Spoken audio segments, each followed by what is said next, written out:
Greg Rakestraw, and we are thrilled for a fourth year to bring you the Coca-Cola of Kokomo kickoff special. This is for schools that are serviced by Coca-Cola of Kokomo. And these are schools from around the Howard County area. In fact, all 5 Howard County high schools are represented.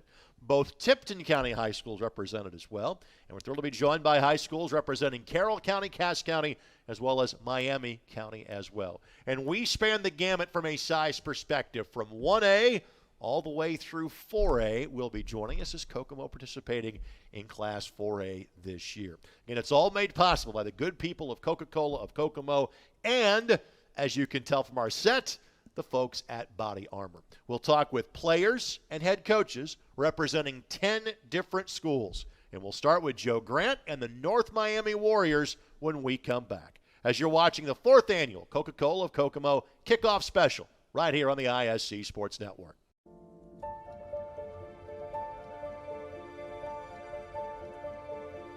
My father's father had 2 brothers and a sister. His older sister, Hazel, had married a man named Jim Yunker, and he was involved in the bottling business early on, as early as 1906 in Indianapolis, and he sold flavors. He would have had grape, cream soda, blood orange, ginger ale. In 1915, he got the franchise for Coca-Cola in Indianapolis. So then we fast forward 20 years later to 1935, Jim Yunker approached my grandfather and his 2 brothers and said the franchises in Kokomo, Logansport, and Peru are available for sale, and you guys want this. Trust me, you want to get in the Coca-Cola business.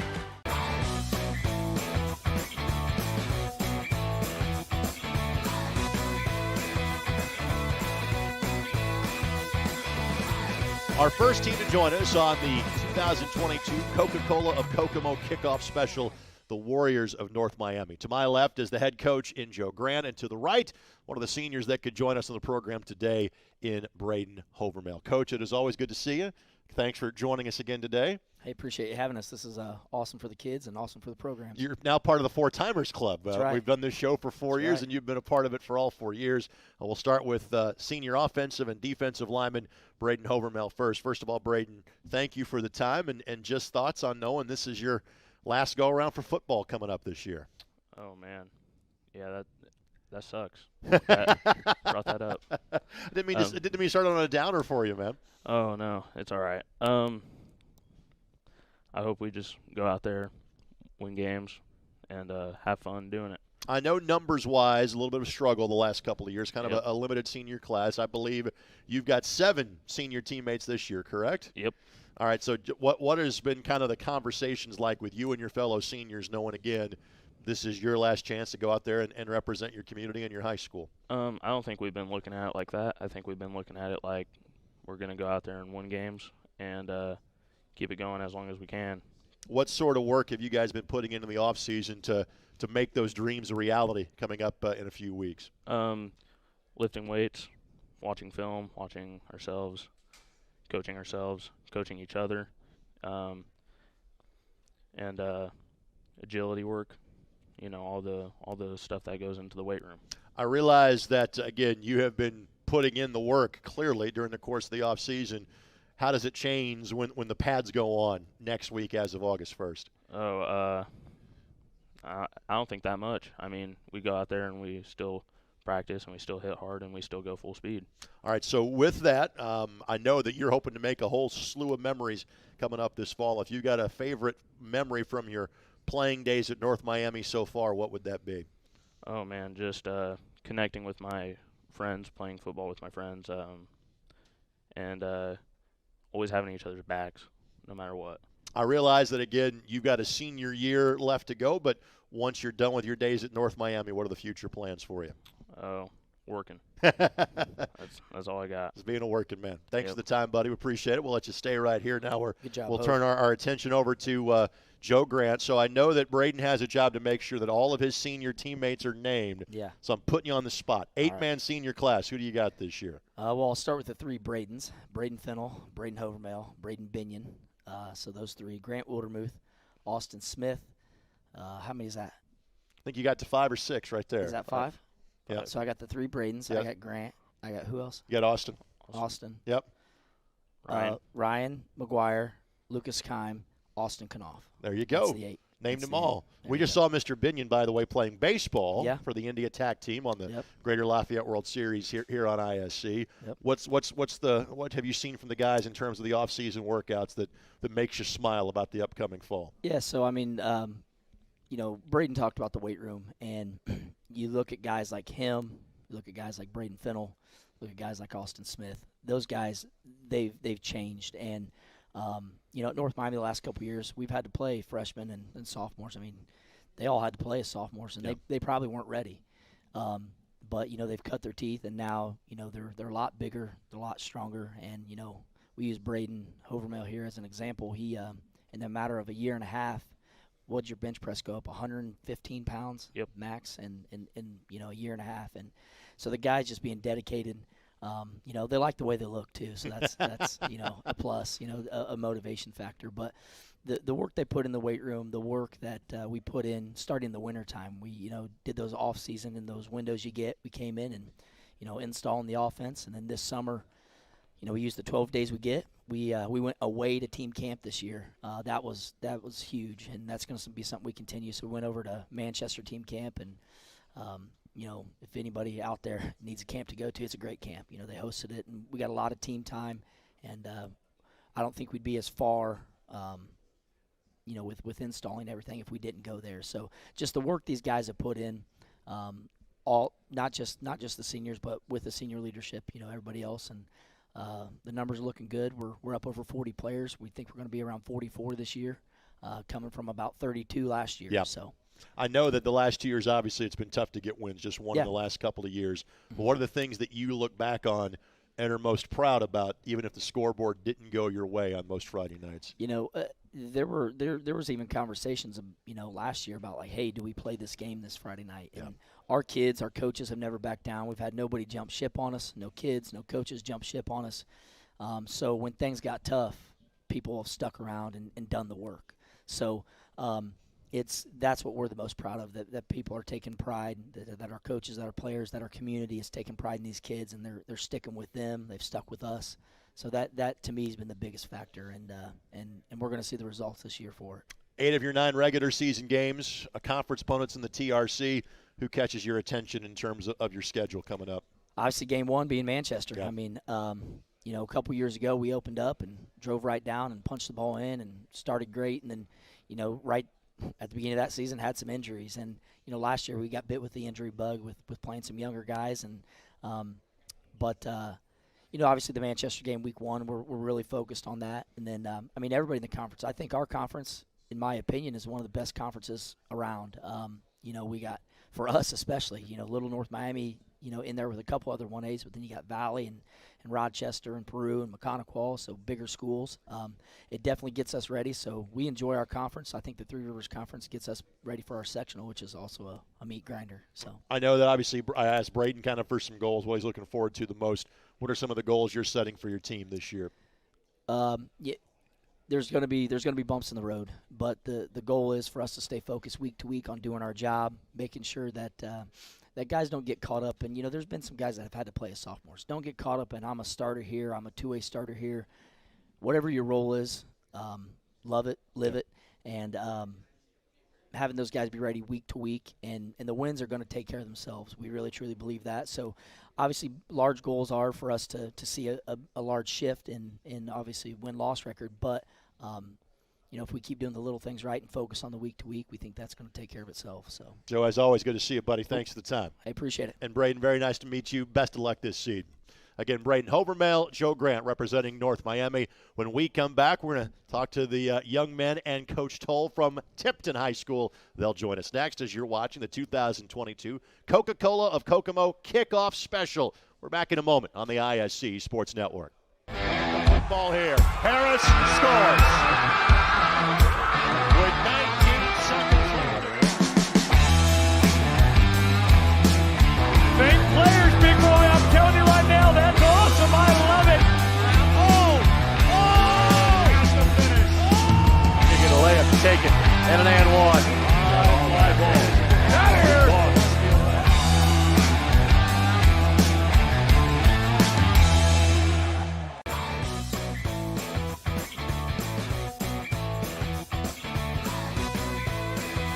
Welcome back on the Coca-Cola of Kokomo kickoff special, and as you can tell by the product placement, Body Armor a part of this year's show as well here on the ISC Sports Network. My name is Greg Rakestraw. I happen to be joined now by the Tipton Blue Devils head coach Aaron Toll, kind enough to join us. He's also part of the Four Timers Club, having been here all 4 years. Coach, we'll be back with you in a moment, but we are thrilled to be joined by Eli Carter to my right.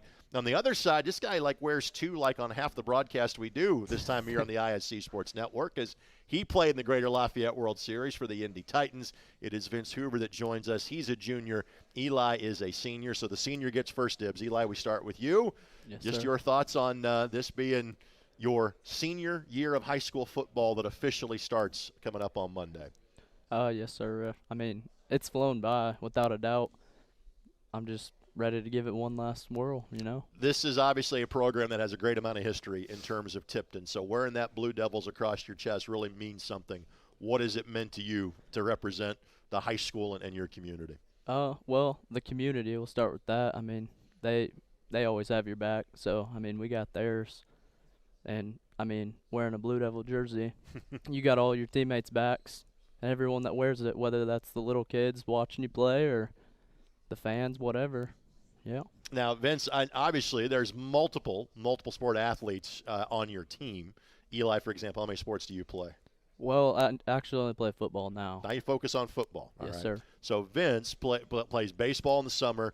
Now you're shifted over to football. So how do you balance that time during the course of the summer? You know, I play a lot of baseball on the weekends, Yep. and Coach Toll really helps me out with letting me miss practice if I have to, but I'm definitely there if I can be there. I'm not going to put you on the spot and ask you which sport is your favorite. People ask me that question about broadcasting them all the time, and I always say the next one. Mm-hmm. So is baseball now in the rearview mirror? Is it all Yeah. football for the next few Like, weeks? I haven't even picked up a bat since my last game or put a glove on, nothing. Yep. Just throwing footballs now. So I can picture you as a pitcher and a third baseman in terms of baseball. Football-wise, what spot you playing this year? Quarterback. Okay. All right. And is this one of your favorite targets here, Yes, wearing number sir. 87? Yes, sir. All right. So how much in terms of working on pass routes have you guys been doing as of late? You know, I mean, we're doing a lot of running this week, but yeah, we throw a lot. I mean, 7-on-7 every day at practice usually, and we usually get together with the guys to throw routes on the week during the week, and you know, all summer, just whenever we can, once or twice a week here and there, just getting some routes in. Eli, as a senior, what are some of the goals you have set for this coming season? Well, obviously, win the next week. That's what it always is, Yeah. you know. So always focus on the next game. Go 1-0 as many weeks as possible. Yes, sir. Well said. Vince, what about you? What are some of the goals you've set for this year? You know, I just want to have a winning season and give these guys the best senior year they can have. I mean, I feel like that's my job as a non-senior, is just give the seniors their best year, you know. Give them the best opportunity to play in the best games we can. Eli, I realize you've had a lot of great memories playing football at Tipton, and again last year what was a 10-2 campaign, and there's not many schools that get to double-digit wins during the course of a year, and you guys got that. I know you want to have favorite memories from this year. What's your favorite Tipton football memory for you to this point? Definitely my sophomore year, winning the sectional. That was a big moment for us. I mean, I watched my brother and all his buddies lose it 2 years in a row when they should have won it. So, yeah, definitely that. Same thing for you, Vince. I realize you got 2 more years left to go, but your favorite football memory to this point? The sectional. It was special. You know, winning it with all my best friends. It's just a special moment. I'll remember it forever. And that's not bad when you're a freshman that you can pull that off. Yes, sir. And here's to you guys winning the sectional and more, because as someone that's called a Tipton game in a state championship before, I hope you guys have that experience as well. Fellas, thanks for joining us. We Yes, sir. appreciate it. Again, Vince Hoover and Eli Carter. Now we're joined by Aaron Toll, the head coach. And again, buddy, it's good to see you, and your thoughts about what your young men had to say over these last few minutes. Very well spoken. I think they've been around our program for a long time now. They understand what our goals are. If you were to ask me every year, and our goal is to win a sectional. Yep. You know, and that's not going to change this year. We're going to have a lot of new faces, but these two are not, and you know, we're gonna count on them to carry the load for a while we bring some younger kids along. But I think we have some talent, and I think by the end of the year we can be certainly a threat to achieve that goal. Well, you have literally spent almost the entirety of your life around this football program at Tipton High School. What's it like for you to think about this being your 18th year as the head coach of the Blue Devils? Yeah, it's hard to believe. Time really flies, but the nicest thing is created a humongous amount of great relationships. Whether it's people that I teach with at school, former players. I've got a number of former players that are coming back to coach for me now. But we just had a golf outing on last Friday. We had over 30 former players there. It was awesome to see those guys coming back and still interested in what we're doing. And but it's flown by, but a lot of great experiences for sure. Tell me about your senior class. It sounds like you had a pretty substantial one last year. What are your thoughts about this year's senior We've had group? 2 really good senior classes back to back. So we've graduated some, but you mentioned we went 10-2 last year, and we had a lot of replacing to do last year too. So Eli's our he's our all-state kid that's back. He's had 2 1,000-yard seasons back to back. So obviously looking for huge things from him. We've had to replace some offensive linemen, but we're doing so with some seniors. Chase Higgins, Clayton Henderson, Sam Klein as a returning starter, Levi Burkett. We've changed positions with him, but we're looking for leadership up front from those 4 guys. We've got some others. It's not a huge senior class, but I've really been impressed with how locked in, and they want to continue the winning tradition that we've had. So they're not going to accept mediocrity, I don't think. I've witnessed that from their effort and their attendance this summer. Well, to that point, so much of what you accomplish from August on is what you do in those summer months in June and July. What have you seen from your kids since school ended last spring?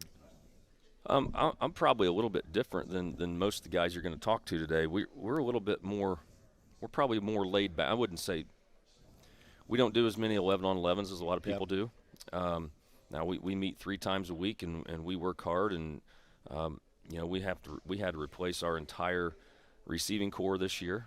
So we were very heavy throwing the football and 7-on-7 in June, and we started implementing some football things in July and started hitting a little bit.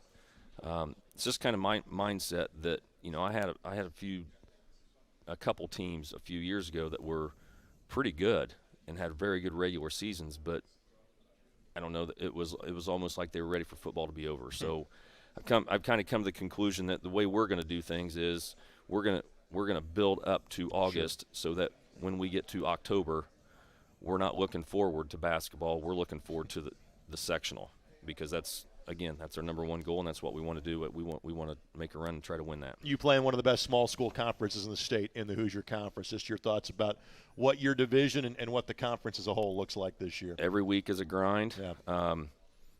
Of the 10 schools in our conference, I think 7 of them have played in the state championship game at some point in time or another. We've got Western, that's a 4A school, that's 2 classes bigger than us. Northwestern is up and coming. Hamilton Heights is a very large 3A school that has a lot of tradition. Lewis Cass has been in the state finals before. They've got a great coach, and we know they're going to be really, really well coached, and they're going to be better and better year in, year out. On the other side, you have West Lafayette, LCC, who are state contenders each and every year. So it's a grind during the year, but I think it helps us come tournament time, because I've always said winning the football sectional is the hardest thing to do in high school sports. To win a basketball sectional, you have to have them zeroed in for 5 days. Right.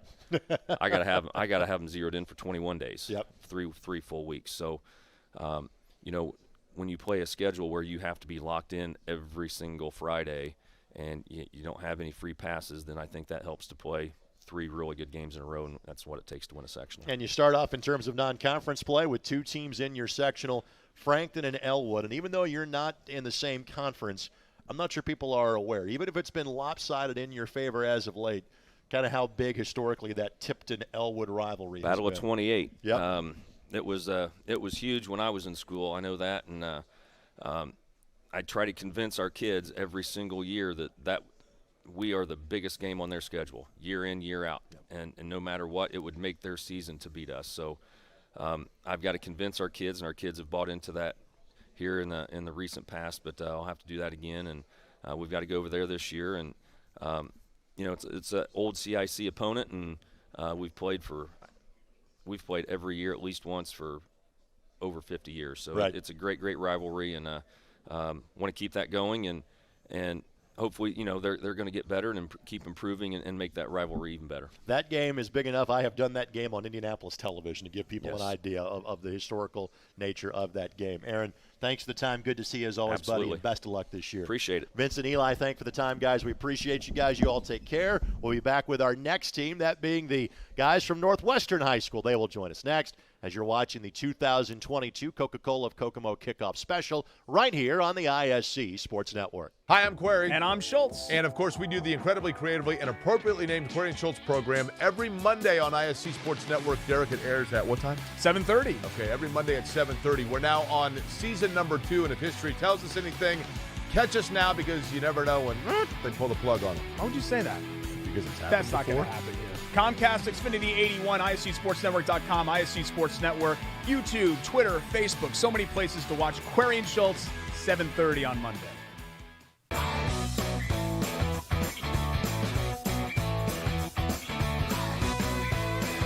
Welcome back here on the ISC Sports Network. It is our 4th annual Coca-Cola of Kokomo Kickoff Special. Thanks to our friends at Body Armor. There's about 5,000 different drinks on our set right now, courtesy of our friends at Body Armor. Our friends from Northwestern have stopped by. We'll catch up with head coach Rob Patchett coming up in a matter of moments. But to my right, it is Cole Cardwell and Connor Austin. Guys, thank you so much for joining us. All right, both you guys seniors, different classes. What classes are we in here? Both seniors. Both seniors. All right. So I realize that there's been coaching turnover. I realize there's not many wins. So I'll start with each one of you, and Cole will start here. What has kept you coming out for football these 4 years? Just the drive for it. We obviously haven't had some success in the past couple of years. Like my whole football season, like we haven't had much success. But we know this is the year. It's our senior year. Bringing back our senior class. Back in middle school, we used to always win. We were undefeated. Ready to bring it back this year. Connor, same question for you. What's kept you motivated, knowing that the W's haven't been there on Friday nights the way you'd have hoped? I think it's the love for the sport. Just coming out to practice, seeing all my teammates, all my friends. I get to play with them every day, and just building and growing every day, getting better at the sport, just being better friends and people to each other, I feel like. All right, Connor, I'll start with you on this one. Obviously, knowing this is the last go-around, it's not hard to find that motivation in terms of that extra rep or that extra few minutes spent at practice, that last sprint over the course of the last couple of months. What's the effort that you and your classmates have put in to make these results as good as possible over these last couple of months? I think it has a lot to do with the senior leadership, just everyone taking action and really working with the younger guys, and because we want to build a better future here. We don't want to just leave it off with a bad season like we've had in the past. We just want to keep pushing forward and doing better every day. Same question to you, Cole. What's these last couple of months been like, knowing that the practice becomes official as of Monday? Patchett's really worked with us a lot. We actually got a full off season with Coach Patchett this year, and he's progressed us a lot in the weight room. We're putting up a lot of bigger numbers this year. Everyone's feeling a lot stronger and ready to hit people. And I know looking back at last year, it wasn't like these were all blowouts. You guys were competitive in several games a year ago. What's going to be the difference this time around? What do you have from a mindset standpoint that tells you, hey, that's not going to happen again this year? I think that we're really taking hold of the offense that Patchett is putting forth for us. The spread, we finally got our QB1 this year, and he's a dog. He's been throwing after practice every single day. He's got the drive for it, and I think that's what's going to get us going. Connor, what's going to make this a good season for you and your teammates? I think just trusting each other and trusting in our abilities, what we put forth in practice, and just executing that. I feel like that's the biggest thing. Cole, what's going to be that goal for you? What's going to make this fall a good fall for you? I think staying together as a team, keeping our heads up no matter what. We're obviously going to get down at some times, just always staying going forward. Guys, thank you for the time. Stay right there. Let's now talk to Coach Patchett. Rob, it is good to see you, and we'll kind of go backwards last year. You had been around the game, but not been a head coach for a few years. What was it like to be the man in charge with this Northwestern program last fall? You know, I mean, it was invigorating. Of course, not as successful as we would have liked. But, you know, the one thing that I always say about the team we had last year was, you know, we started the season with 42 kids, and we ended the season with 42 kids. And in today's day and age especially, where, you know, we kind of candy coat everything. And those guys came in every day, and they kept working.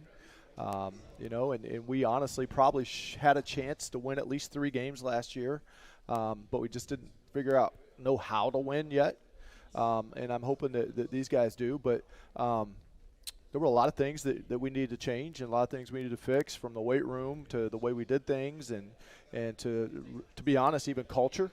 And we're getting that culture changed. Our Parents Club has had a huge hand in trying to change the culture and the perceptions in the community. These guys come in and work hard every day in the weight room. Our strength and conditioning numbers have gone through the roof. As an example, I'll tell you, the first time we ran 40s last fall, I don't know if we had anybody faster than the 4.9. And I'm like, oh, my goodness. Well, this spring we ran them again, same group of kids, and we had, you know, I think 5 or 6 kids in the 4.6s. We had 5 or 6 kids in the 4.7s, you know, and so on. And those guys that were high 5.5s were now in the low 5s or around 5 flat. So we've definitely gotten stronger and faster. And you know, we struggled to get in a whole full coaching staff last year. I got in a little bit late, and, you know, I've added on a couple of coaches. And Craig Bars won a couple state championships at Chittard. You know, he came over from Lewis Cass to help us out. And then one of my former players, Ralston Evans, played at Indiana University, played for me at Arlington High School, played at Indiana University, was an offensive coordinator at Martinsville, and then last year coached some at Illinois with Lovie Smith.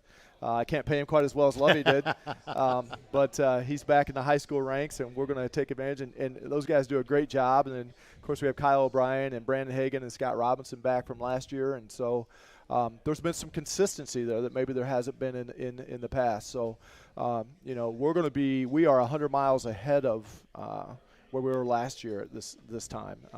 You know, we had guys didn't know how to pass block last year at this time. Now we know how to pass block and do those kinds of things. So, but we're going to be really young. So even though our skills are better, you know, we got a lot of young kids playing. But I think this senior group is ready to go, it's going to be a fun season, I think. Well, with that, you talked about 42 kids finished last year.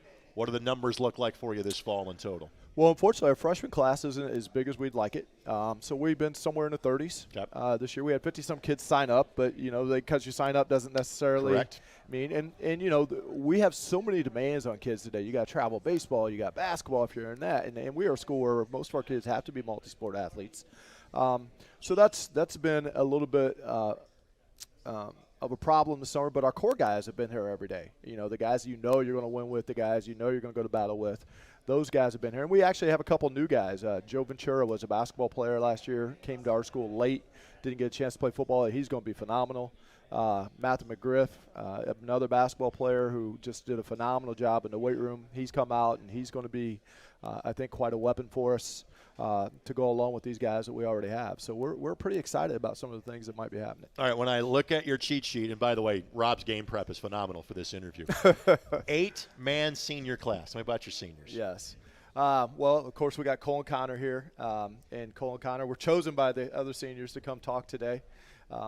So they came in today. Cole actually was one of the best running backs in the conference last year. And you can ask any coach in the conference, and they'll tell you that there was a lot of praise for Cole. Cole's been battling some ankle issues all summer. We haven't put him in pads yet because we're trying to get that ankle healthy. But he's obviously going to be a big part of what we do. Connor was a starter for us at receiver and safety last year. Looking for big things out of Connor. Again, he was one of our leading receivers. And then Caden Trusty was our starting center last year. Looking forward to having him back. Braden Pyle also was a starter for us on the offensive line last year. Those guys, of course, will be two-way guys. Brandon Weaver was a defensive end for us last year. This one kind of hurts. Braden Hirschberger, who I think was probably our best defensive player, tore his ACL early in the summer, just in a 7-on-7 drill. It wasn't a contact drill. It wasn't anything, dove for a ball. unfortunately for us, he's not going to be able to play, but that kid has not missed a practice since then. He comes out and he coaches other kids. So he's certainly probably going to end up being a captain and a leader for us. He's an awesome kid. The other bad news is football is the only sport he really played. So my heart goes out to him, but he's going to be awesome. He's going to be there to lead. And anytime the kids want to cry or whine or anything like that, say, hey, you know what? Yeah. That kid would trade with you in a heartbeat. So, and then, of course, Joe Ventura and Mathen McGriff are first-year seniors for us, and I think they're certainly going to make an impact for us. Clearly, from a buy-in standpoint, you're getting that. You talked about how the community sport has been great. Absolutely. About the work the kids have put in, and clearly the results you are seeing in terms of bench press reps and 40 times and things of that nature. Absolutely. Now comes the next part. How do you turn those close into wins? What's the best way you can to describe that? You know, I again, honestly, I mean, we need to get that first win. Again, we were close, and we can't be, our whole theme, part of our theme is attack or chase. And what that means is there's going to be certain things and certain times in your life where you're scared or you're not sure what you're going to do, but we're not going to allow things to fear to keep us from reacting. We got to make the big play. I mean, we do some stuff in the weight room where we're, I'm like, hey, look, it's 4th and goal. We got to make a play, and we'll do some stuff with plate reps and all those kinds of things. Are you going to win? Are you going to compete? And it's all about competing and winning. But nothing really teaches you to win but to get that first win. So we got to make that play. We got to, get that tough stop at the end of the game. We got to go on that 4-minute drive and win it. And then I think once that happens, I mean, winning's like a drug. It's addictive, right? And then you just want more of it, more of it, and more of it. And, I think these guys are the group to get that going for us. The future looks bright. I mean, we got an 8th grade class that's been undefeated with big numbers, the 7th grade class. But we're not here to wait for the future. Right. We're here for now. And these guys have busted their hind ends this offseason, and we're going to make something happen this year. I believe it, Rob. Good to see you as always, my friend. Thanks Thank for you, the time. Greg. Connor and Cole, guys, congratulations. It's cool that your teammates selected you to be here. I think that's an awesome honor. I know that first win. You've had one in years gone by, but that first one this season is not that far away. Best of luck to both of you. Thanks, sir. That's the Northwestern Tigers that are joining us. Stay tuned. We'll catch up with the young men from Tri-Central High School when we come back as you're watching the 2022 Coca-Cola of Kokomo kickoff special right here on the ISC Sports Network. Of the literally thousands, check that, hundreds, check that. Okay, some sports card shows that are out there in the world. The Andy and Bruno show is the one you should watch, because we have Andy, who's been there and done that, everything in the hobby, and is now a mogul. Mogul. Yes. And we have a guy, Bruno, he talks too much. I can't help it. Watch the Andy and Bruno show and hear me talk too much. Yes, and hear me smile.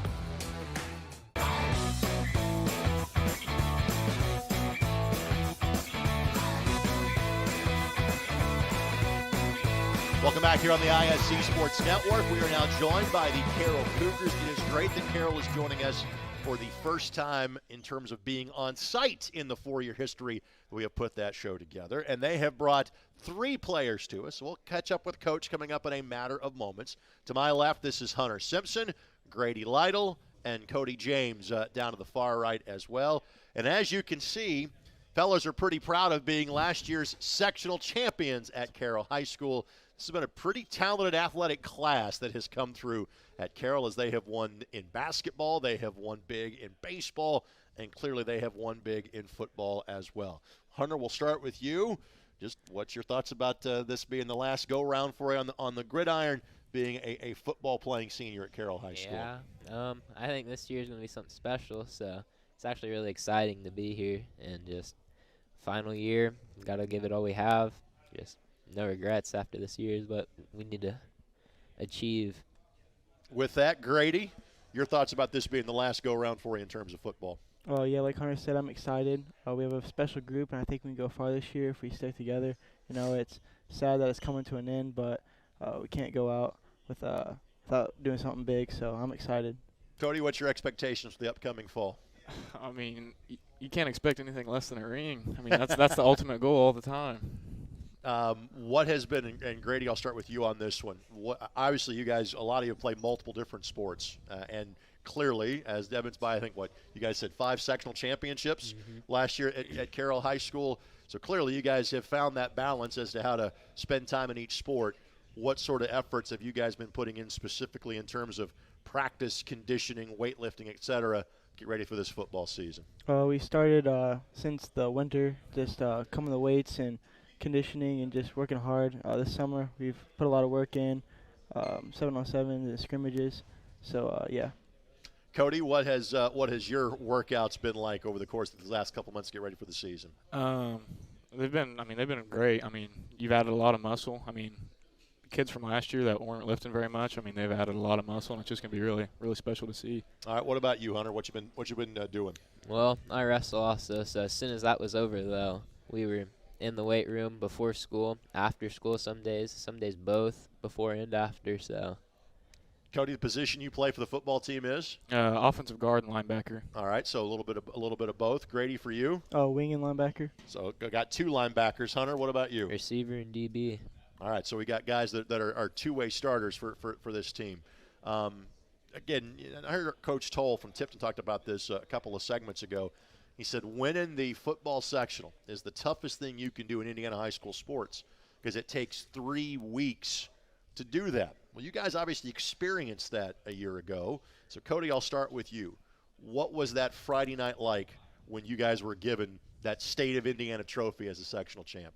It was a really special night because I think from where we were the previous year, only winning like 3 or 4 games, and then turning around and winning a sectional championship the next year, it was a good feeling being on 2 mediocre teams the past 2 years. And Coach Betzner's first year, being able to do that, it was quite awesome. Hunter, not only was it cool that you won a sectional championship, you beat a conference rival in Clinton Prairie to do it. I know they were desperate to win a sectional title too. What was that night like last November? It was even more special because regular season we lost to them by 2 points, and it was a really close, hard-fought game. So we knew sectional championship wasn't going to be easy, so just beating them this time made it even more better. Grady, what was the difference? If you lost him in the regular season, what put you over the top on that sectional championship night? Just realizing what we did wrong and how we could fix it. And, Bessner did a really good job of preparing this for the game. And we went out there and gave it our all, and it showed that we were the better team that night. All right. Well, for all of you, before we let you go, what's the goal this year? What's going to make this a great 2022 for you? Go big or go home. So we're going for state, obviously. Keep winning, huh? Yes, sir. Grady, for you? Conference, sectional, regional, semi-state, and state. Every banner and letter jacket, patch known to man is what you're saying. Yep. Cody, same idea for you? Yep, 15-0. That's the goal. There you go. Setting the bar very low, as you can tell, are the Carroll Cougars this year. Guys, thanks for the timing, and congratulations on what you accomplished last year. I know the process has already started about what you can accomplish in 22. Best of luck in making those dreams into reality. Thank you. Again, Hunter Simpson, Grady Lytle, and Cody James, kind enough to join us. We'll take this quick timeout. Head coach Blake Betzner will join us next as you're watching the 2022 Coca-Cola of Kokomo kickoff special right here on the ISC Sports Network.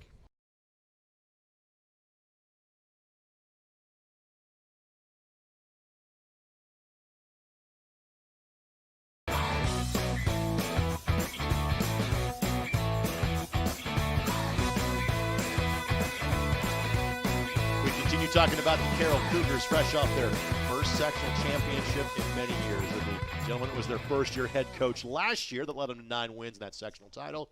And Blake Betzner joins us now. Coach, thank you for the time. And, again, obviously, you want to get the focus on 2022, and I'm sure you've done that in every workout, every practice, et cetera. But still, when you bring home a sectional championship, that is to be celebrated. What was that feeling like last fall? Oh, yeah. I think it's a lot of coaches will say sectionals are tough. Yes. I mean, they're extremely tough to win, and 3 weeks to keep them, doing the right things. Fall break falls in there a lot of times, right. So there's a lot of things going on during that time. But they were playing their best at the right time, and they started believing at the right time, and everything just kind of fell together, and it just all came together really, really well. And I think it was kind of a springboard of like learning how to win. That's something we taught. Went to the kids, and we got up 14-0, 13-0 on Eastern early, and they just they froze. They didn't know how to win yet, and we pushed that all year. Like, we're going to have a situation where we're going to have to learn to win, and I think that happened.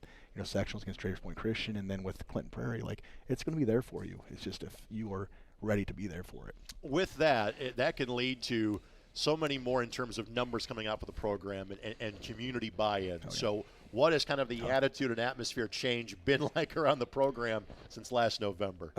It's awesome. I think it's every coach's dream to coach in a community like Carroll. Yep. We won sectionals, and it was the coolest thing, just going through town and seeing everything painted. All the storefronts had paint all over. I mean, just the community really bought in. And it's awesome because even if you don't play football, if you're soccer, cross country, they get along so well and they support each other so well that it just makes a lot of fun at games. And our numbers are growing really quickly. I think we're going to be right at 60 this year. Wow. And it's like what we're going through right now. With the world today, with jerseys and helmets and shoulder pads, it's a great thing, but it's a new thing. Let me point this out: a 1A school that has numbers in the 60s. That almost does not happen at the 1A level. That's phenomenal. And you talked about learning how to win. Well, obviously you have been winning in other sports, as referenced by this great athletic group that you have had coming through Carroll High School as a whole. How much of those experiences in baseball and basketball you think help in terms of football last year? When we started at Northwestern.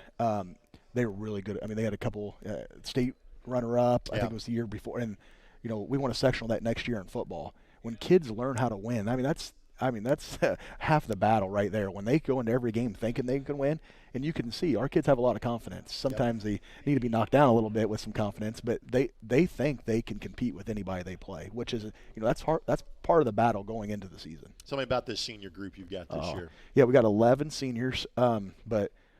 It's funny because we had 3 seniors. We had 12 seniors last year, but 3 were pretty good cogs. They were both way players, played a lot. 3 or 4. This year we have 8 or 9 of those 11 that are going to be on the field a lot. So different leadership abilities with seniors on the field. So we're going to see a lot of seniors on the field. So clearly, your seniors that we had up here, the 3 of them, had no problem in terms of stating goals. Yeah. From your standpoint. Similar goals that you've got for this coming year? Yeah, well, here's the big thing we talked about. We can't win the games we want to win until we get strong enough. Yeah. When I walked in the weight room, we had 2 guys bench 225, and now we probably have 17 or 18. And they knew that when we got to that level, when we played Judson and the regional, they weren't more athletic than us. They were just so much stronger than us. So they've fixed that problem. They've worked hard in a year to really fix that problem. Now I think it's a 3 to 4 year process to where we need to be, but they've grown a lot. So they have a lot of confidence, and they can compete with anybody around, and then they can, continue to compete. But we're going to take one game at a time. A year ago they won. 2 years ago they won 3 games. Yeah. So they need to understand they can be right back at that if they don't put the work in. Tri-County is that first game. The Cavaliers come to Carroll coming up on August the 19th. Blake, congratulations on a great year last year, and best of luck this coming season. Blake Betzner again, he's the head coach of the Carroll Cougars. Stay tuned. We'll talk to the young men from Tri-County High School, or sorry, not Tri-County, Tri-Central High School when we come back. Back in a moment here on the ISC Sports Network. High school football fans, welcome back to Friday nights, to pure spirits, to pure sports. Welcome back to high school football. Fans, I'm IHSA Commissioner Paul Knighty, and I just want to say, welcome back. This is Friday night. This is Indiana high school football. This is your IHSAA.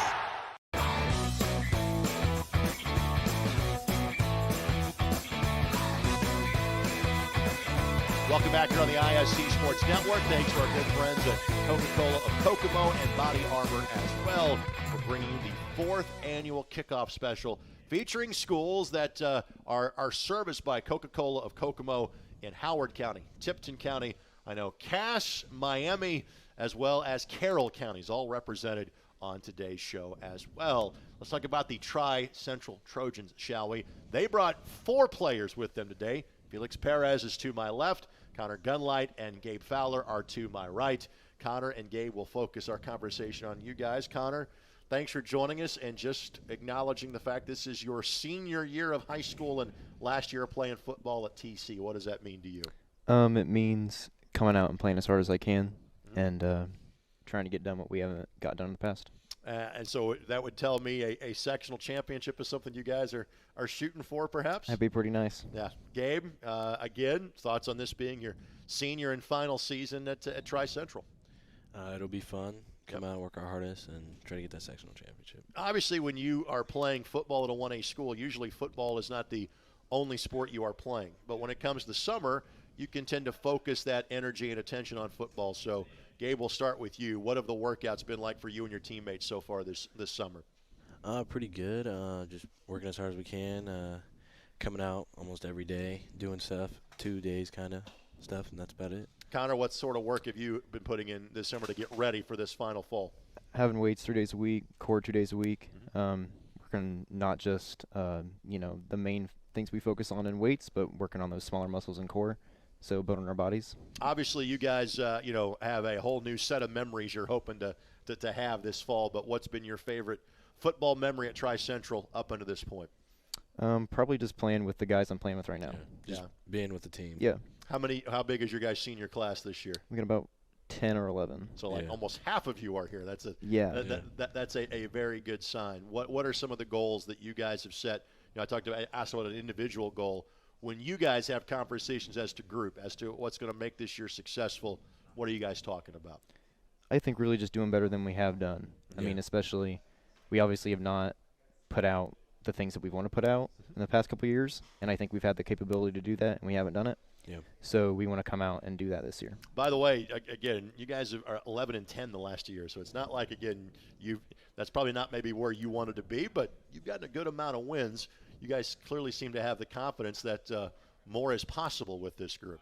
Yeah. Yeah, absolutely. I think we have the talent to do it. It just will come down to our willpower and our drive.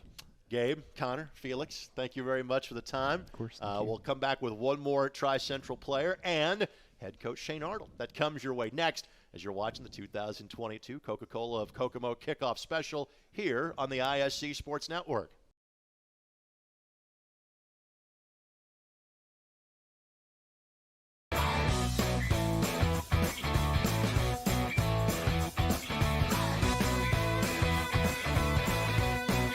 Let's keep talking about those Tri-Central Trojans, shall we? We're joined by the head coach in Shane Arnold. The two part of the Four Timers Club have been here for all 4 years we have done this. But one more player that we'll focus on as well. This is Dayton Horn that joins us now.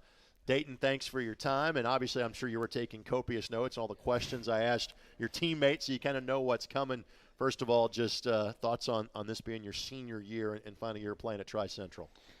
Seems crazy to talk about being all of our senior year for all of us, but play every game like it's our last and just go out and ball. What has this summer of off-season workouts been like for you and the guys? Tell me about the work you guys have put in to make this year as good as possible. Many of us in the weight room 3 days a week, core 2 days a week, just working hard, football every night. There's been plenty of times where we all just show up and play some football without coaches too, just working hard. What sort of leadership role, and again, I realize the season gets started officially on Monday, but obviously not just the seniors working out, it's the freshmen, sophomores, and juniors joining you as well. What sort of leadership role do you already kind of feel yourself taking on at this point? Oh, yeah. I mean, not even just me. Even the little kids are almost having a leadership role. They're working us, texting us all the time. Hey, want to go throw? I mean, we're going to be good. What has been your favorite football memory at Tri-Central to this point? Parties in the shower. I think I have to steer left from that, but I assume that'd be after a victory, right? Oh, yeah. Okay, yeah. So hopefully you get to have a few more of those. Never after a loss. No, there's no partying at that point in time. So with that, now, what's the goal that you have set for yourself and your teammates this coming fall? Win every game we can, sectional championship. Good as that. To win as many as possible. Dayton, thank you for your time, buddy. Appreciate you. You stay right there. I'm going to be joined by Coach Arnold, buddy. It is good to see you as always. Always enjoy our conversations. And clearly it's a pretty special group. You got 4 seniors here. Tell me about this senior class to get things started. Yeah, these guys have been amazing. They have really hit the ground running this year. They've taken what the seniors left last year and have built on it. Just the foundation, the family atmosphere, that it's so much lighter this year. The camaraderie is great. I tell our kids all the time that great teams don't start on the field. They start in the locker room. If you're great in the locker room, you can be great on the field. And these guys have taken that and ran with it. It's incredible. If the younger guys are texting the seniors, hey, let's go work out, that tells me you got a pretty good group in terms of communicating and playing for one another. Yeah, they have a group chat that they all work in, and it's really amazing. And the good thing with this year is everybody is hungry. They want more. We talk all the time about not just wanting our piece of the cake, we want the whole thing. Yep. And these kids are working towards that and are hungry for more. Obviously, these young men and kids that have been a part of the community in Tipton County, they're old enough to remember when Tri-Central made that run of the 1A state championship game about a decade or so ago. They weren't part of the team, obviously, back then, but they have seen it, and they know that it's possible from this place. Yep. What can this group achieve here coming up this fall? The sky's the limit with this group. I talk to them all the time. Our numbers are the best they've been in years. I mean, we're in the range of 35 to 40 kids this year. Athleticism through the roof. It's going to come down to if we can all accept our role and do that role, not be selfish and worry about who gets the credit, and if we can just stay humble and hungry. If we do that, the sky's the limit with this group, with their athleticism, their family atmosphere, and the leadership. As I look back at last year's season, good start, good finish, kind of a rough stretch in the middle, obviously against some very good teams. How do you get to be a little more consistent through the course of the fall in 2022? I think that starts with our seniors. I think our seniors this year, last year we had 4 seniors. We were young last year, 4 seniors. This year we're a little more top heavy. So expectations are up, goals are up. We want a winning season. We want to try to compete for the conference, and that's going to be tough with Sheridan and Eastern and teams like that in it. They're always good, have great coaches. And then we want to compete for a sectional, and that's going to be tough with Taylor in it and Carroll. So you got good teams all the way around. We want to approach every game like it's our last, and we would just want to stay humble and hungry and work hard. Coach, as always, a pleasure to see you, buddy. Thanks yes, for sir. bringing Thank the you kids for having today. us. Shane Arnold again to my left, Dayton Hornet to my right, as we talk about the Tri-Central Trojans. We'll come back and we'll talk about one of the teams that Coach just referenced in Taylor. They will join us next as you're watching the 2022 Coca-Cola of Kokomo kickoff special right here on the ISC Sports Network.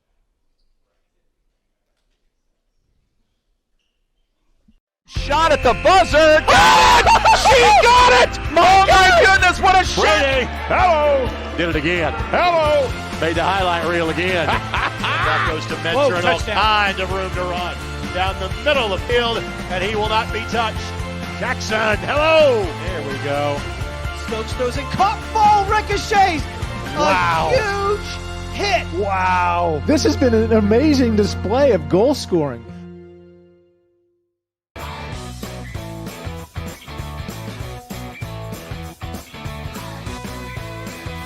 We are thrilled to be joined by members of the Taylor Titans football program on the ISC Sports Network and our annual Coca-Cola of Kokomo kickoff special.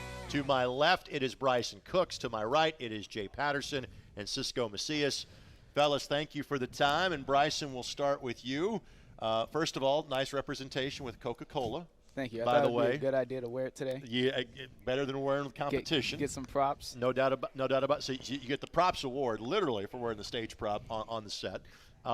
Just your thoughts about the upcoming season. What are your expectations and goals for you and your teammates at Taylor?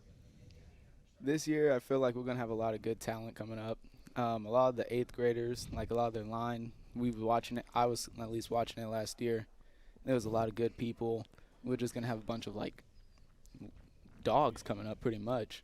Our linemen, we're gonna have to show them a lot because it's gonna be scary for these 8th graders to come up to high school and got grown men chasing after them now. Right. But I feel like once we get past all that, do some more drills, defense work, everything's going to flow nicely. Jay, for you, what are you kind of looking forward to the most about this coming football season? Probably like winning a sectional, winning more games than we did last year, because everybody hating was like, we don't really win. So, like, I see where they coming from, but I want to make it past, like, the first round of sectionals and probably take home a title.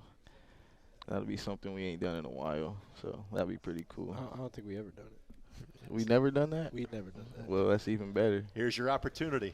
Cisco, what are you looking forward to the most about this coming year? Looking forward just to playing, getting better, growing as a team, an individual, just going out and competing, being competitive, showing everybody we got a little fire, something to give, not just an easy target, you know. Jay, you talked about, hey, this is not a program that has won a lot in the past. It's been a lot of 1 and 2 win seasons the last few years, dating back to before you guys were a part of it. How do you go about establishing a winning culture at a program that hasn't had one recently? We try to push that we can't let what has happened in the past affect us now. We got to make sure that people always have that brand new mindset that what they've done does not affect us. We got to just keep pushing, and we got to be a part of the change. Cisco, what's the work that you and the rest of these guys up here on the table and obviously many other teammates, what sort of work have you been putting in the off season to kind of make those dreams and goals into reality? We've been really heavy in the weight room, heavy on our conditioning outside. Be sure we're working on our blocking schemes, techniques, route running techniques. Pretty much we're going back to the basics, being sure we build out all that down packed so we can build on to what we already have. Bryson, when obviously you guys have been putting in the work in terms of conditioning, but officially practice starts on Monday. What do these next 3 weeks look like before you kick it off for real on August the 19th? It just looks like for the players that haven't been showing up during the summer practices here recently due to work or just unable to make it, it's going to be some catch up for them, but it's not a lot of players. And then it's just going to be attitude, coming in with the mindset that you're here to get something done. You want to work, you want to push yourself. You got to go on for the next day because every Friday night, I don't know how it is for them, but for me, on Friday nights, I love it. It's my favorite time. Sure. Football, I do wrestling to get better for takedowns for football. What positions you play for the team? I'm fullback, left linebacker, and I'm on all the special teams. Okay. And Jay, what about you? I'm the running back. That's it now. Okay. Focusing on just toting the rock, huh? Yeah. Now somebody's shaking their head behind camera saying that there may be other plans for you. Oh, yeah. I'll be in the receiver spot, too. I forgot about that. Okay. I thought maybe the other side of the ball, but you're focused on skill positions is what you're saying? Yeah, I used to play safety, but just padding the fantasy stats this Yeah. year. Okay. Cisco, what about you? They kind of switch me around a lot. I'll play a little bit of linebacker, D-end, tight end, tackle, just kind of everywhere. You're going to play wherever they ask you to, yes, right? Sir. Fellas, you nailed the interview part of this. Best of luck in getting some more W's. I can tell you've been doing the right things to get to that point, and best of luck kind of establishing that winning culture at Taylor. Thanks for the time today, guys. We appreciate it. Appreciate it. Again, Thanks Bryson Cooks, Jay Patterson, and Cisco Macias joining us. We'll talk more about those Taylor Titans when we come back here on the ISC Sports Network.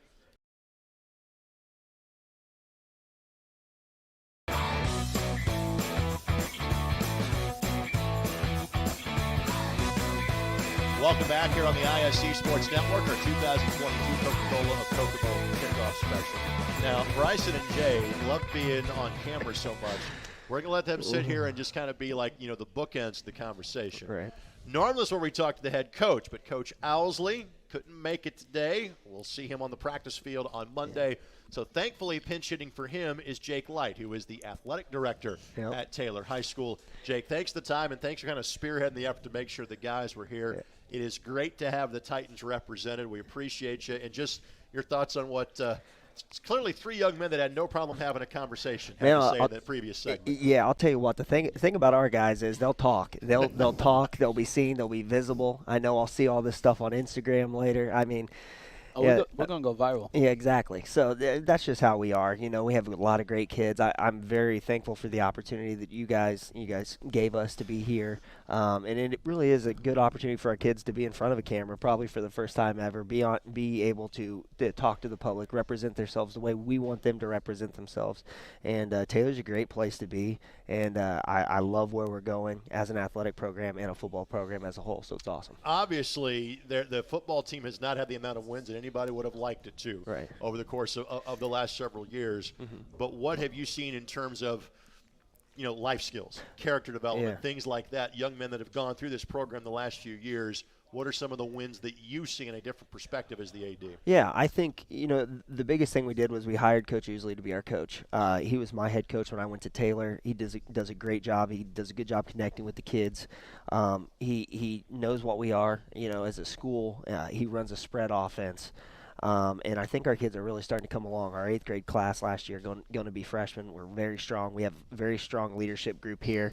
Very good. They're characters, right? But they're easy to root for, and that's who we are. And I think that's what Coach Usley's done such a great job of. He's really built this thing from the ground up. Things you don't see behind the scenes. Weight room, 4th, 5th, 6th graders. We got 50 of them coming out every day to practice. We have good coaches. We're trying to establish a good culture in the weight room, on the practice field, in the community. We're doing more and more stuff every single year, just trying to get our kids out there, and it just gives them an opportunity to see what life's like outside of high school. I mean, because at the end of 4 years, those guys are gone, right? And they think it lasts forever. But at the end of the day, we're trying to prep our kids to be good members of society, and we want them to put community first, and that's what we're trying to lead by example and do that. At the 1A/2A level that you are a part of, oftentimes the story is numbers. As you reference numbers at the lower level, from a high school standpoint, what are the numbers looking like for the team this year? Yeah, I'd say I'm pretty comfortable saying we'll be about 25 strong, maybe 30. But a lot of those kids, we have a very strong freshman class, as I referenced earlier. I'm expecting 10 to 12 of those kids pretty comfortably. So we'll be pretty young, but we have, like I said, we have really good senior and junior leadership. I trust them to do the right things daily, make sure kids are getting to practice. We do a lot of picking up kids and stuff like that, making sure, it's a community effort to get all the kids there. And I think we'll be strong. I think we're going to surprise a lot of people, especially earlier in the year. We'll see how you always get injuries, and that's always the big thing for us. We're going to get bumps and bruises. How deep are we? Because we're going to have to ask some young kids to do things, I think, a little bit quicker maybe than we expected. But it's next man up mentality, and that's the way it works. From an AD's perspective, your answer to this is going to be different than the players, going to be different than the head coach. Right. As an athletic director, what's going to make this football season a successful one at Taylor High School? Oh, there's no doubt about it. Our community, we have more people willing to help us than ever before. I think that's us getting in and helping, whether it be Coke stepping up and helping us with some cancer awareness type stuff. We've done stuff with some golf courses. We've picked up trash. We've done a lot of things in the community, and we have really great feedback from those stakeholders. And we have administrators that really care, and our kids know that, and our fans know that. And I think that community involvement is going to be huge. That's what I'm ready for more than anything, to see people support our kids, because they deserve the support. They work harder than probably any group of kids that I've been around, and I'm just ready to see them see some success on the football field. We're seeing success in other sports. We're building from the ground up in everything we're doing, but that's the way you build a strong foundation, from the ground up, and that's what I want to do as the AD. I want to set that example, and I think our kids are building stronger every day with it. Jake, thanks for the time, man. I Yep, appreciate absolutely. it. Best of luck to you in all your athletic programs this fall. Jake Leidigan is the AD at Taylor High School. We'll come back and we'll talk to the Eastern Comets when we come back, as you are watching the 2022 Coca-Cola of Kokomo kickoff special right here on the ISC Sports Network. Your life is on the go. Now your viewing habits can be on the go. With the ISC Sports Network app, your team is at your fingertips. You can download years' worth of content from the ISC Sports Network library. High school, college, special events, weekly and monthly shows, wherever you find your favorite app. And you can always find out more information at iscsportsnetwork.com.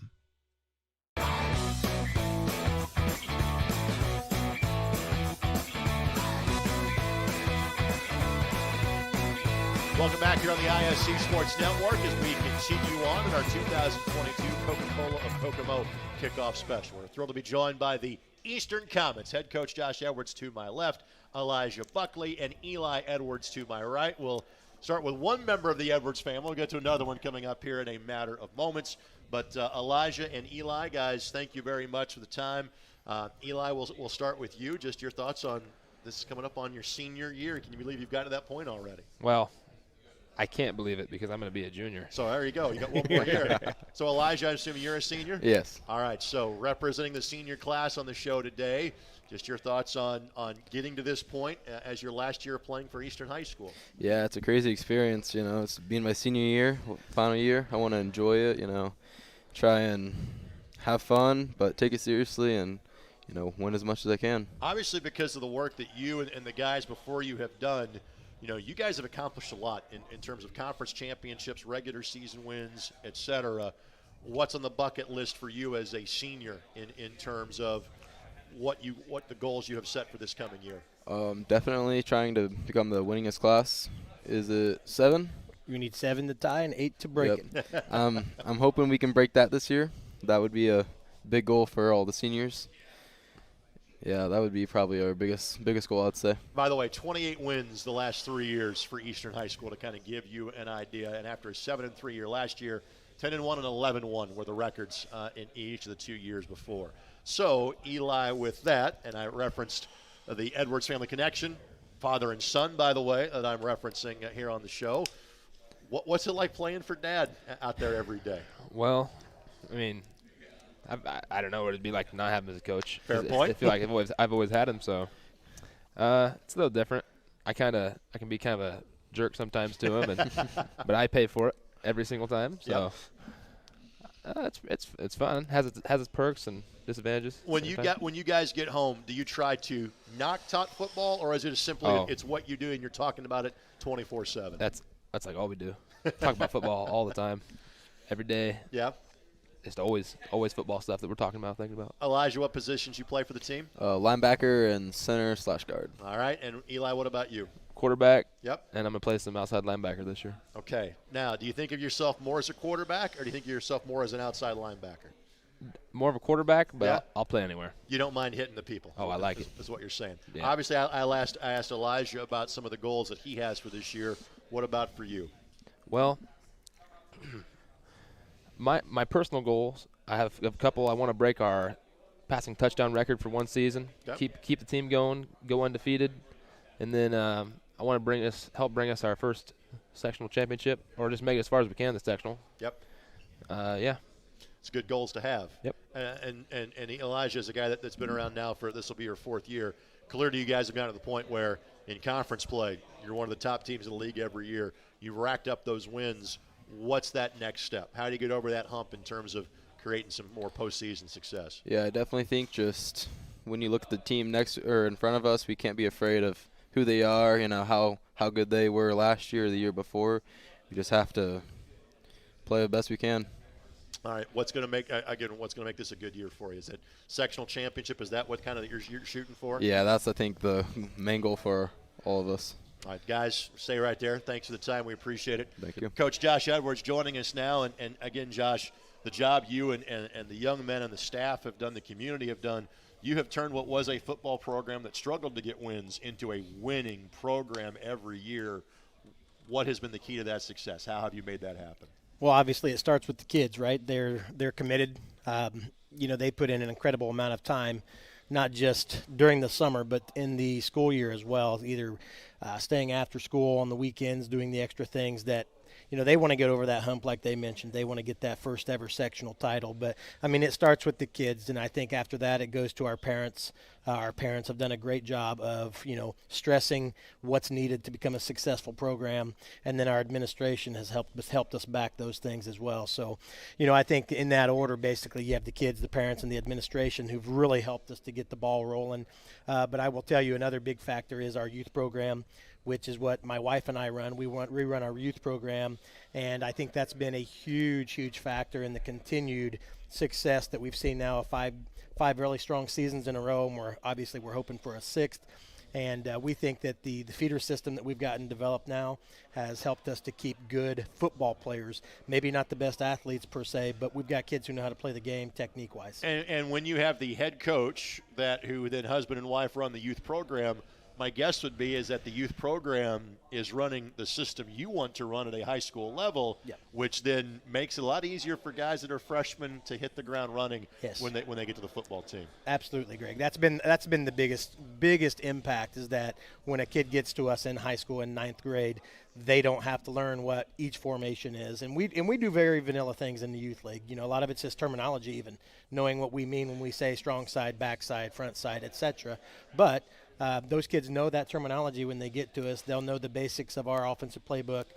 Defensively, they're going to know what we do schematically. They may not run the exact same defensive set because that could change week by week, but they have a very good foundation for what we want to accomplish. When you go out and win on Friday nights, people see that and people want to be a part of that.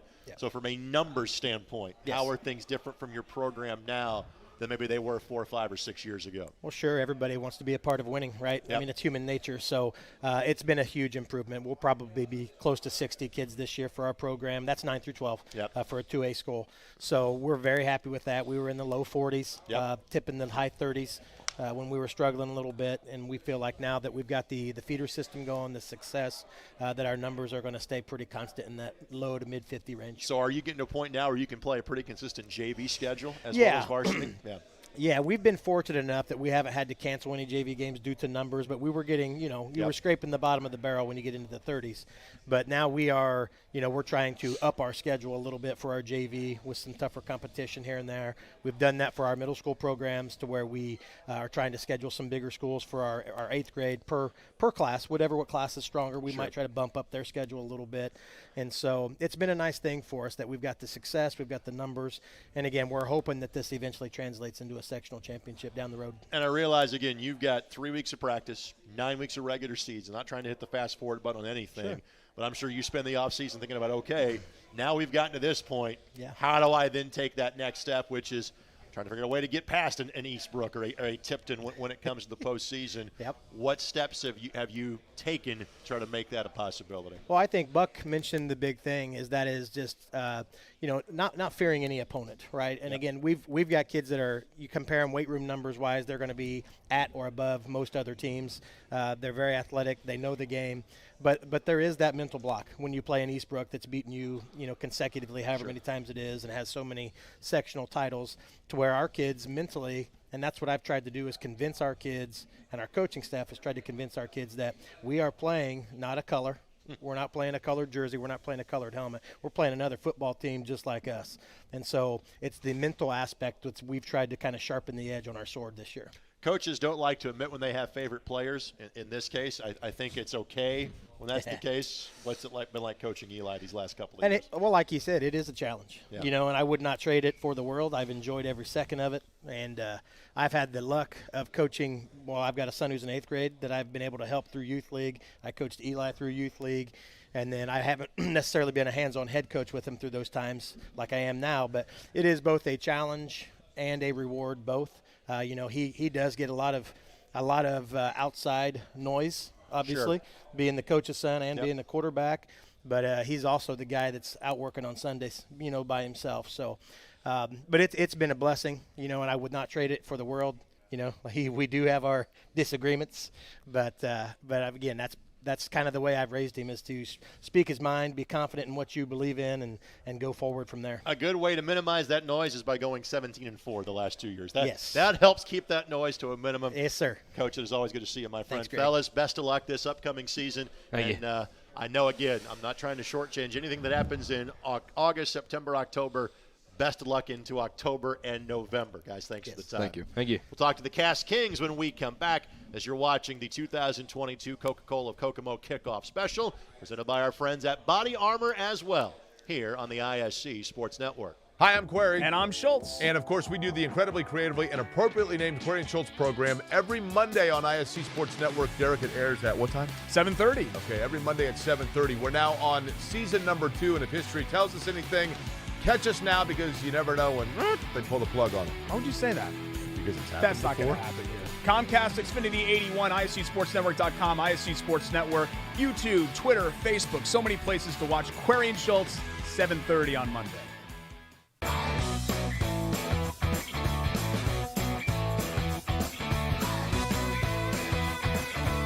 Welcome back here on the ISC Sports Network. Thank you so much to Brandon Bishop, the good folks at Coca-Cola of Kokomo. This is our 4th annual Coca-Cola of Kokomo kickoff special, and we are thrilled to head into Cass County for the first time in the conversation today. Clay Mannering, the head coach. Luke Chambers, our player representative for the Lewis Cass Kings. We'll get to coach in a moment. Luke, we'll start with you. Just your thoughts on your senior season, getting ready to get started here at Cass High School. So far it's been pretty exciting. You finally can see all the work starting to pay off, and you see your classmates that are starting to grow with you. They're starting to come along, and it's just really, it makes you really anxious waiting for the first game. I was going to say, wearing number 88 tells me you're not playing a lineman position, so tell me about the positions you play for Coach. Well, this is the first year I won't be a lineman. I'm switching to tight end this year, Okay. actually, and then I'll play D-line on defense. I was going to say, my guess is at tight end, still a lot of blocking you'll be asked to do. Mm-hmm. All right. If you go ahead. There'll be lots of down blocking, coming down on the D end a lot. But besides that, the few times I go out and run routes, it'll be good. Oftentimes, the tight end is often the left tackle, so there'll still be plenty of blocking responsibilities for you. Obviously, you want to set a whole new patch of memories coming up this year. But if I ask you a favorite memory to this point of representing Lewis Cass High School on a football field, what would that be? Probably just to be a part of. When I was a freshman, we had a very, very, very good team. Yep. And winning conference against West Lafayette, coming back and beating them was probably the best time there. I know that obviously that was a tremendous senior class, and it's been kind of tough to live up to that group over the last couple of years. What have you and your classmates done to simply trying to be the best that you can for this final season? We've kind of taken some of what they did because my brother was a senior during that class, and during dead week, they'd go out and run and work out and try and get together, just have team bonding moments. And so we're trying to do that now. Go golfing, run, just be together and just enjoy the moment. What sort of it always clicks when you go from that junior year to the senior year without even thinking about it. You just take on more of a leadership role. What are some of the leadership things you've been trying to do for those younger guys behind you this off season? Most of the time during summer weights, I've been driving a whole truck full, around 3 to 4 people to weights. So it doesn't help with today's day and age, but it's just making sure everyone gets there and make sure everyone's getting better. I'm going to say playing the chauffeur role. Again, that signifies leadership. 2-win season as a sophomore, 3-win season last year. Not a specific number of wins, but from a goal standpoint, what are the goals you've set for this year? Goals are to be, I'll explain it. Make sure pretty much stay together. Like last year, we had a few people trying to break off, do their own thing, and keep going ahead and be competitive in each game that we play. Don't worry about what's going on. We play bigger schools almost every single week, so. Good goals to have. Luke, thank you for the time. Stay right there. Now we'll focus our conversation with Clay Mannering, and again, third year as the head coach, but someone that grew up around the Cass program with his father being the head coach successfully for so many years. Clay, just your thoughts on what Luke had to say.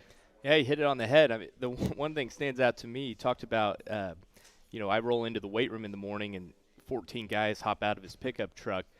This is the first year it feels like we've got some guys who have driver's license on the team. And so we're going to be a little more upperclassmen heavy this year. 9 seniors and a really good group of juniors behind them. And we've been improving each year that since I've been here. Yep. Like he mentioned, they had a great season before I got here.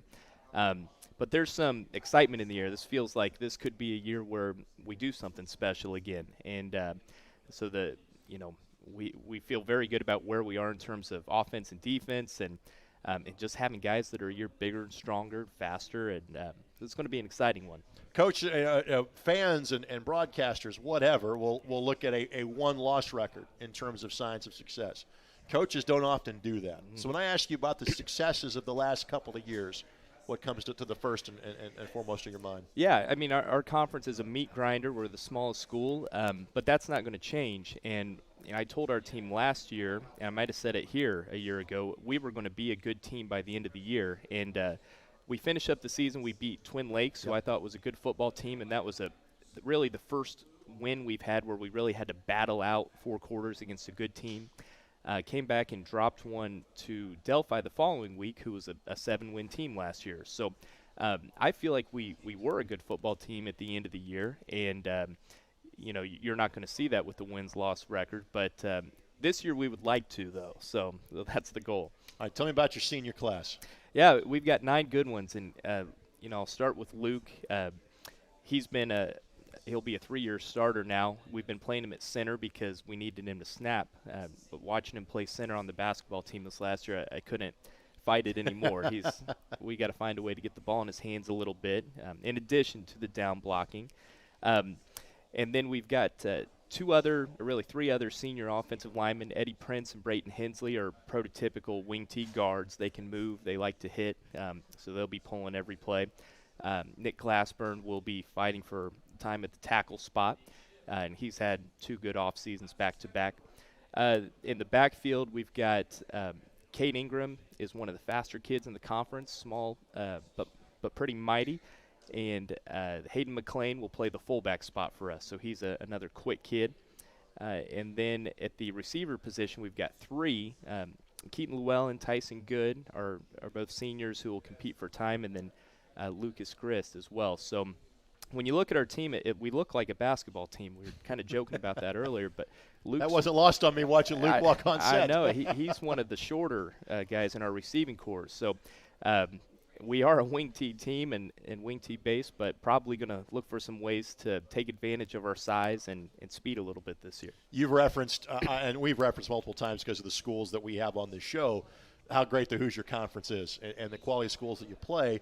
Then you go off and you play your cross-county rival in the first game of the year, which has turned into quite the rivalry game. So your thoughts on seeing Adam Berry's Pioneer team right off the bat? Yeah, we're excited. We lost that game. We were out for COVID last year, and boy, it's a fun game because, those kids you bump into at the county fair and Walmart and everywhere else in the county. So that'll be a big one. And we really don't know a bunch about them this year. They don't know a bunch about us. But our first 3 games this year, we lost all of them one way or another to COVID. So a little bit of a question mark as we get into conference play, but they're games I think we can be competitive in and hopefully set the tone early. And isn't it so nice that we're like 80, 90 minutes into the show, and that's the first mention of COVID? Yeah, no doubt. Yeah, it's wonderful that we can do that after the course of the last couple of years. All right, Clay, before we let you go, just simply put, what's going to make this a successful year for you and the Cass Kings? So we finished with a real positive last year. We had the goal we need to be the most improved team in the state this year, and we've still got a ways to go to make that a reality. But I'm excited about the leadership we have and the work that's gone in so far, and so I think this is going to be a fun year to follow the Kings. All right, Clay, always good to see you. Luke, thanks for the time. Great talking with you. Best of luck to you and your senior teammates this coming season. That's the Lewis Cass Kings. We'll come back and talk about the Wildcats with a K. Kokomo will join us next as you are watching the 2022 Coca-Cola of Kokomo kickoff special right here on the ISC Sports Network. The drive, the take, fouled, and it goes! Lobbing it to the back of the end zone. They're going to say it's a touchdown. Left foot gets through. Goal for Vargas. Hamilton will score.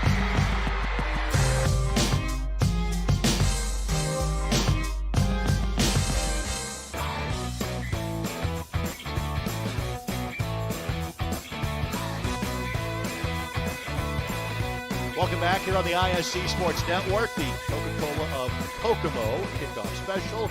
I emphasize Kokomo because you can see who is on set with us. Head coach Austin Colby and 2 of his players, and Evan Barker and Shane Spear. We'll talk with the players first. Evan and Shane, thank you for the time. And Evan, just your thoughts on knowing the season is here. Practice officially starts next Monday. Yeah, I'm excited. I'm ready to get going. We've been working all summer, and I'm ready to get the season started with everybody. Shane, what are some of the workouts that you and the guys have been doing to make yourself ready for this upcoming season? We did a lot of conditioning all June, and then only conditioning and lifting all June, and then we got in pads in July, and now we're just rolling, ready to get started. Evan, what are some of the goals that you and the team have set for each other this year? We always set high goals for each other, but we've definitely come together. So I definitely going deep is always the main goal. Shane, you guys were 8-3, which is a really good season that you guys had last year. I guess just your thoughts on what you and your teammates accomplished a year ago. A year ago, we lost a lot of seniors. We lost our starting running back, Ples Lawrence. But this year we should be all right. We should be back and better, really. By the way, Ples Lawrence now at Indiana State University, to give you an idea as to how good as terms of a talented player that he was. When you get to, your senior year, obviously you want to make a whole flood of new memories coming up this fall. But for each of you guys, and Evan, I'll start with you. If I said, all right, favorite memory or moment in a Kokomo uniform to this point, what would that be? Favorite memory? Man, I mean, I would say just every Friday before a game, we just all get excited in the locker room and we all get pumped up together, and it kind of brings a brotherhood. So I'd say just that brotherhood. Shane, same question for you. This is tough. Hold on. Favorite memory. Dramatic pause on television. We may come back and edit this. This one down. So we were playing against McCutcheon my sophomore year. Yeah. I was supposed to drop on a route. They had ran a slant. I didn't drop, but AC told me to drop the next play, like the next series. And I dropped the next series. AC, by the way, over my left. I dropped the next series and ended up getting an interception. And the Cats won 28-23. Yes, we did. It's big, and it's amazing this cheat sheet I have in front of me that tells me those things are off the top of my head.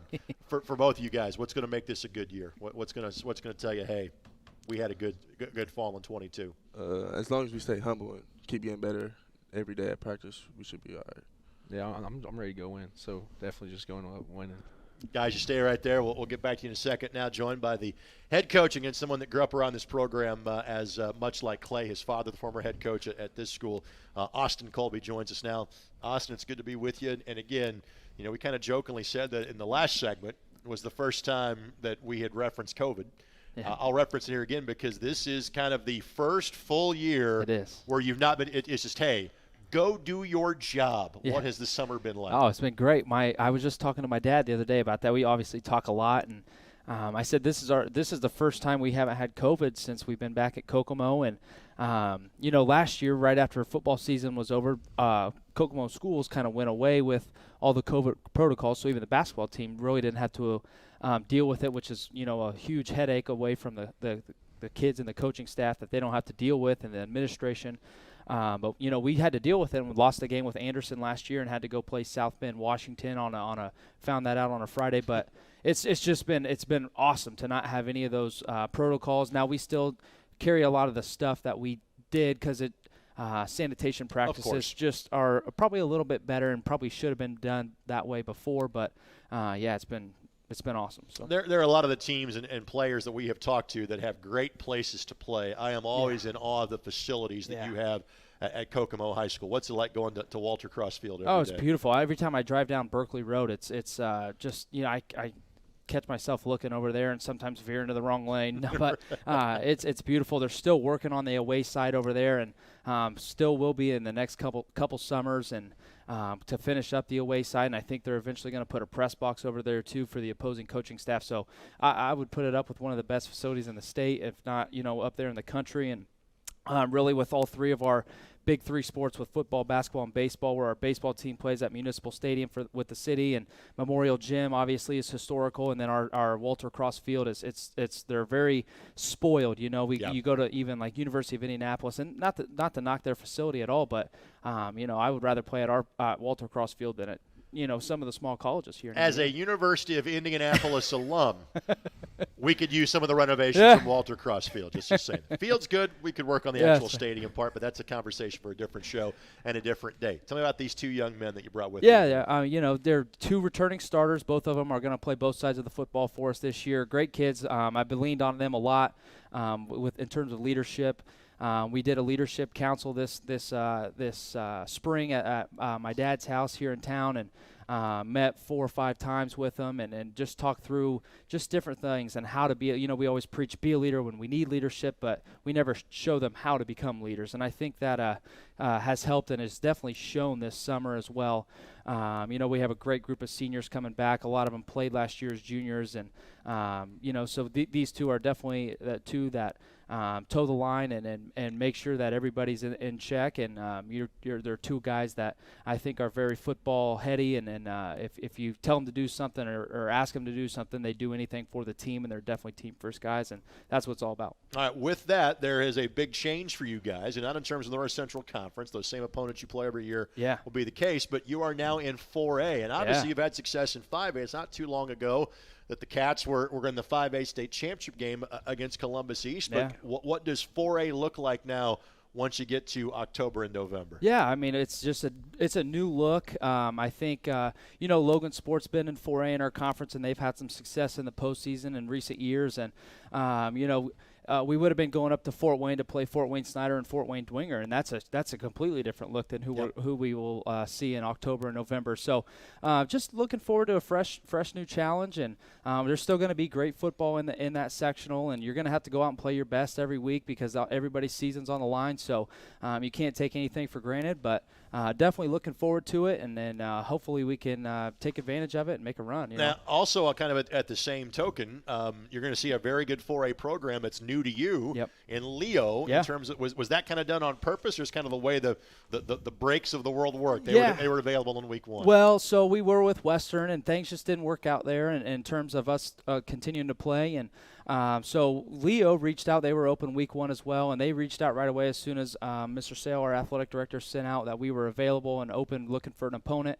Coach Souter up there, before he resigned and took a assistant principal job up there, was like adamant that they wanted to play us. Yeah. And so we were like, okay, you know, at first I was kind of hesitant because, you know, I said, let's just see what else we got, see if we can get anything closer.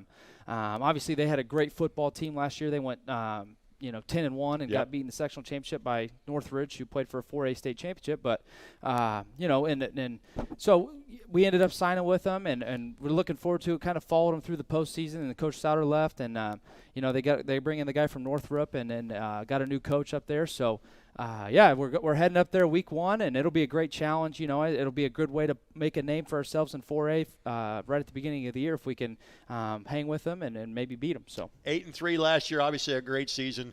What's going to make this a good season for your football team? Well, I think, just seeing them develop as young men. I really want to see what we did all spring in terms of the leadership come to fruition and have guys just hold each other accountable, because that's what it's all about, and that's how you win football games, and when that brotherhood comes together finally, and that's what it's all about is looking back on the 2022 season 20 years from now and saying, wow, we had a great group of young men, and they really met expectations, and it was a lot of fun, and seeing them 20 years down the line when they have their own kids, and they reminisce about that stuff, it'll be a lot of fun. So obviously we want to have the immediate success, but I think that's what it's all about, and looking back on it and being able to reflect. Austin, always good to see you, buddy. Always Best good to of see luck. you. Thank you. Evan and Shane, guys, have a great year. Best of luck to you. That's the Kokomo Wildcats. When we come back, the Western Panthers will be joining us here on the ISC Sports Network and our Coca-Cola of Kokomo kickoff special. Throw it up for Tillman. Whoa,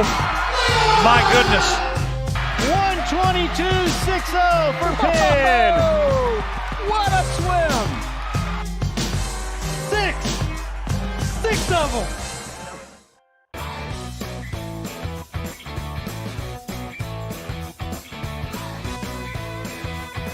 Welcome back. Our final team to join us here on the ISC Sports Network today will be the Panthers of Western High School. We'll be joined by the head coach in terms of Alex Stewart, Mitchell Nepley, and MJ Norman, the player representatives for Western, and we'll start with them.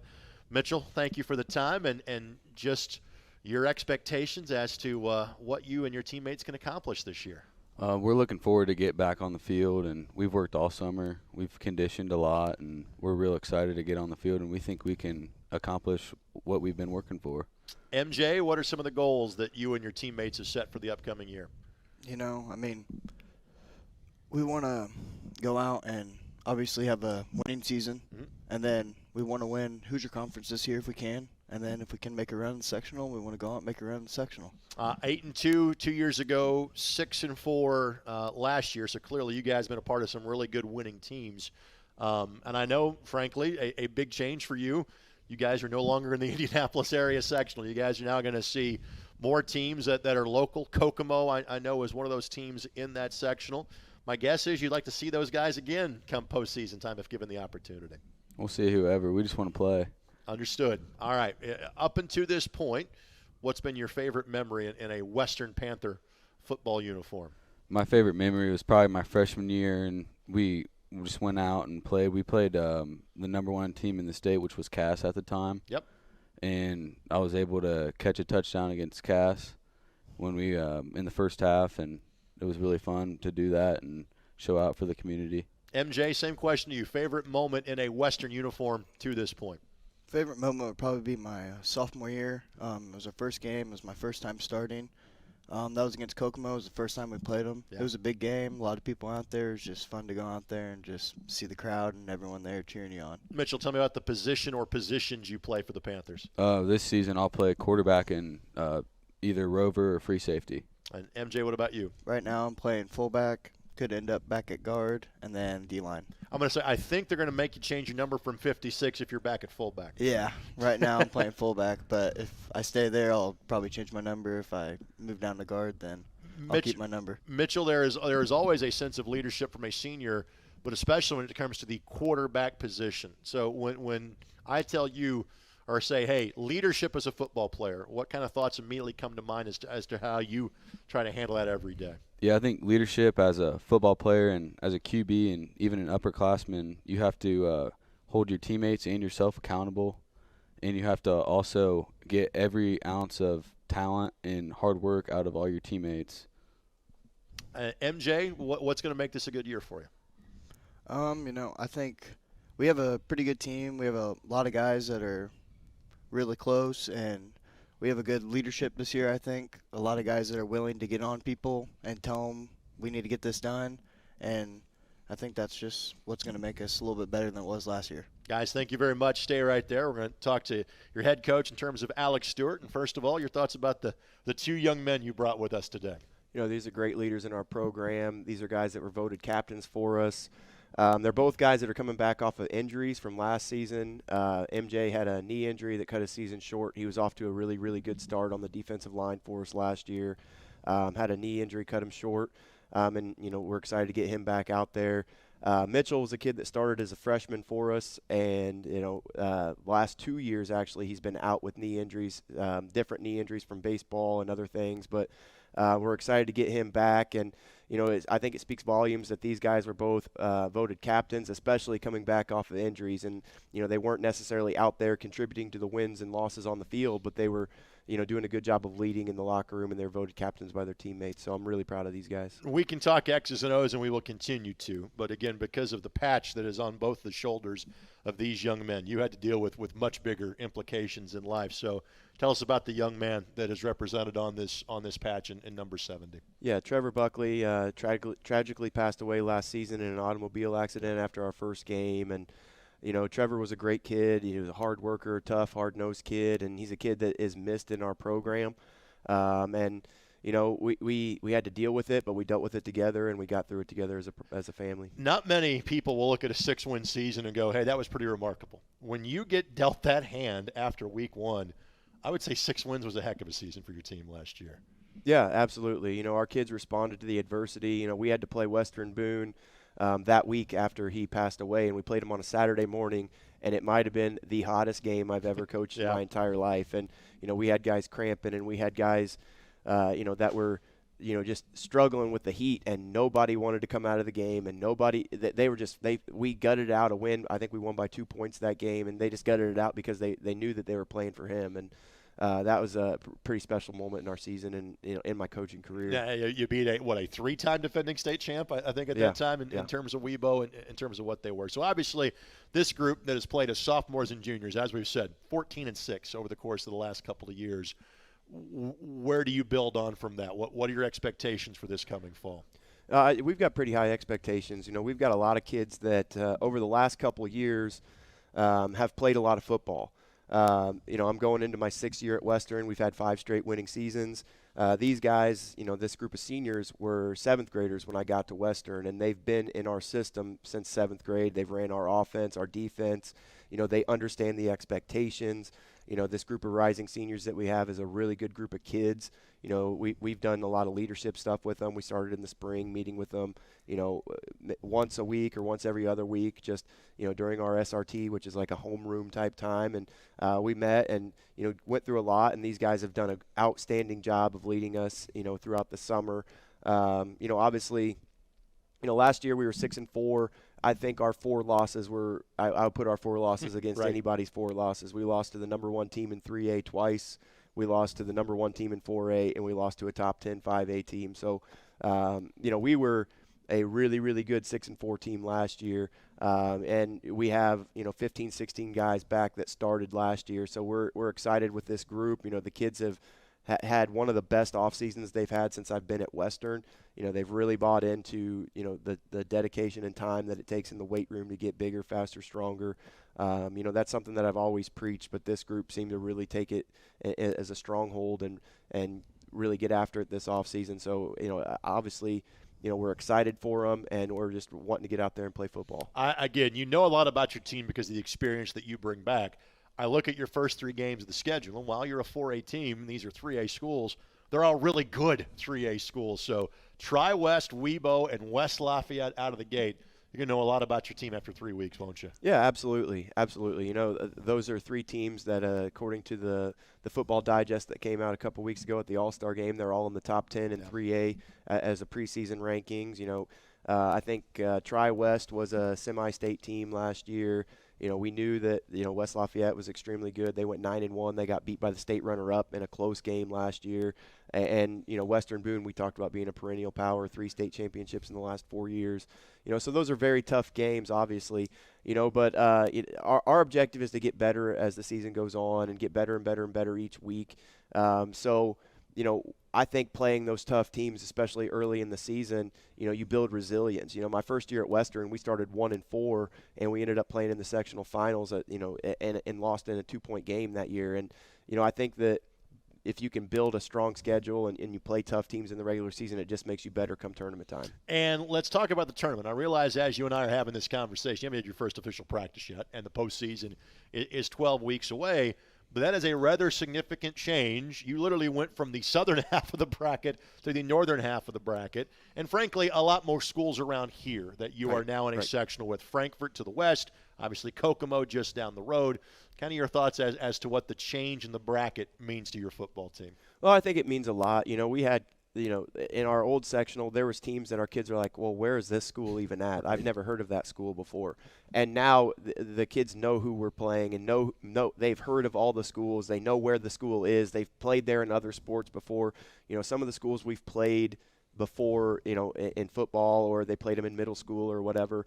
But it is nice to have those local teams, and I think there's going to be a better following, come tournament time. And I think that, with those the teams that are in our sectional, I think we've got a really tough sectional top to bottom. Yep. They're obviously there's no perennial powers like Roncalli and Chittard that have 14 or 15 state championships each, but there's really good football programs that have made a lot of tournament runs. Kokomo's made with Coach Colby, the senior, when Brett was the coach, their last 3 years they made deep tournament runs. Miss Sinawal's made a couple deep runs here. There's been a lot of good teams. Marion's made a couple deep runs. There've been a lot of teams in our sectional that have made deep runs, and I think that it's a really tough sectional top to bottom, and it's going to be exciting come that time of the season. Alex, thanks so much for the time, and best of luck. Have another great year this year. Appreciate it. Mitchell and MJ, guys, thanks for the time, and good luck this coming fall. Thank you. That'll do it for the Western Panthers. We'll come back and we'll wrap up the show next. The ISC Sports Network Coca-Cola of Kokomo kickoff special. You can't get enough of us. You can't get enough of us. Good one, J-Man. This is the worst scandal. This is worse than steroid. Not so fast. Are you going to watch the XFL? I'll probably watch a little bit of it. You want to go through and pick some games? No, I don't. No, I don't. I really don't.